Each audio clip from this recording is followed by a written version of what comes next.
Ramadan Mubarak. Every year, over 1 billion of us welcome this sacred month. We fast from sunrise to sunset. We gather for iftar. We feel a deep sense of community. But have you ever wondered how this month, so central to our lives, came to be? How did our ancestors observe Ramadan? And how has it transformed over 14 centuries? We're embarking on a journey through time. We'll travel back to the very first revelation, uncover practices that have faded into history, and connect it all to the vibrant, diverse ways we celebrate Ramadan in our world right now. This is the story of Ramadan's incredible transformation from its ancient beginnings to your present moment. Let's rewind to the year 610, to a cave on a mountain overlooking the city of Mecca. Here, a man named Muhammad, known for his contemplation and integrity, sought solitude. It was during one of the last 10 nights of this month, the Night of Power, or Laylat al-Qadr, that the first verses of the Quran were revealed to him. This divine event marked the genesis of Islam and sanctified this month forever. Initially, fasting wasn't the pillar of Ramadan we know today. Muslims were only commanded to fast on the day of Ashura, following a tradition already present in Mecca. It was until 2 years after the migration to Medina that the verses in the Quran were revealed, establishing the full month-long fast of Ramadan as a mandatory pillar of Islam. Imagine that shift, from a single day to an entire month dedicated to spiritual discipline. This wasn't just about abstaining from food and drink. It was a revolutionary concept of community-wide devotion, empathy for the poor, and a deep personal connection with God. So, what did that first Ramadan in Medina look like? It was far simpler than many of our traditions today. The community was small, resources were scarce. Was a humble affair, perhaps some dates and water. The breaking of the fast was equally modest. There were no elaborate buffets or grand iftar parties. The focus was purely on spiritual sustenance. The nights were spent in prayer, reciting the newly revealed verses of the Quran. This was a time of intense spiritual formation, where the core values of patience, gratitude, and self-control were forged in the crucible of that very first collective fast. As the Muslim world expanded, so did the traditions of Ramadan. Each culture began to weave its own unique threads into the fabric of the holy month. In the bustling markets of Damascus and Baghdad, during the golden age of Islam, Ramadan became a time of great celebration. Lanterns, or fawanis, which we now associate so strongly with Ramadan, I believe to have originated in Egypt. One story tells of the Caliph arriving in Cairo during Ramadan, with people lighting candles and colorful lanterns to welcome him. The tradition stuck, and the lantern became a beautiful symbol of the month's joy and light.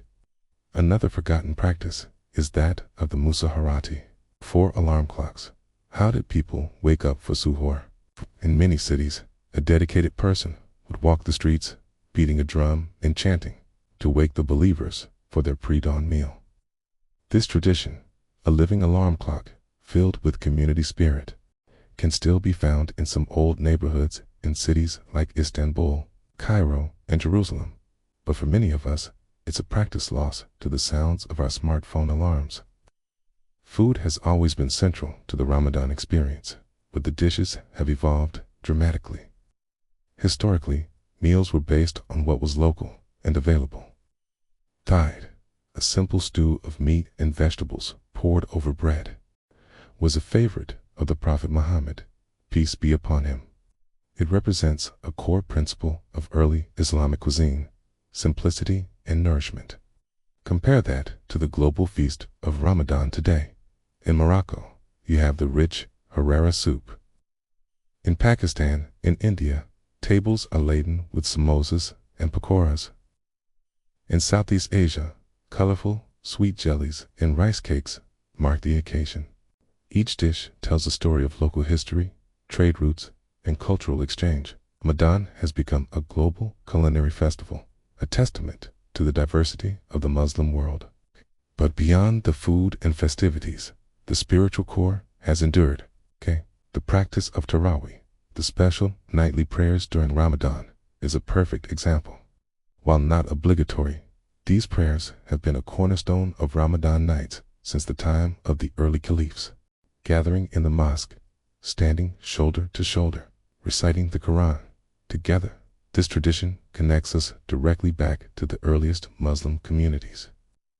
It's a powerful reminder that while our cultural expressions may differ, our spiritual foundation is one. Another key aspect that has remained constant is charity, or zakat. Ramadan is a month of immense generosity. The heightened sense of empathy from fasting motivates believers to give to those less fortunate. This isn't just a modern phenomenon.